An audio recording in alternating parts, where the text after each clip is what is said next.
سمعنا نيورو كتير قوي، عايزين بقى نسألها ونعرفها هي في الماركتنج ازاي. يعني ايه نيورو ماركتنج؟ تدفعي اللي انت عايزاه، بس مهم اعرف. انت جديده هنا في الاسئله، ما بطلعش معلومات ببلاش.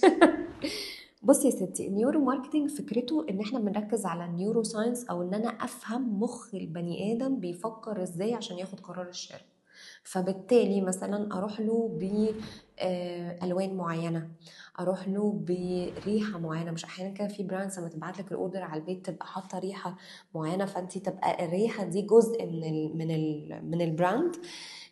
فهي الفكره ان انا بركز بشوف البني ادم بيفكر ازاي، اللي هو كونسبت الكونسيومر بيهيفير اناليسيس. انا بعمل اناليسيس كويس قوي للكونسيومر بتاعي، بس من الناحيه العاطفيه اكتر، عشان اقدر افهم ايه الالوان، ايه الريحه، ايه الطريقه، ايه التون اوف فويس، ايه المشاعر اللي وصلها له من البراند بتاعي، عشان اقدر اثر على قرار الشراء بتاعه. فده باختصار النيورو ماركتنج. على فكره هي مش حاجه جديده، يعني حاجه احنا اوريدي بنعملها، هو ده اللي ماشي دلوقتي. لان هرجع تاني واقول البني ادم بيشتري بعاطفته مش بعقله.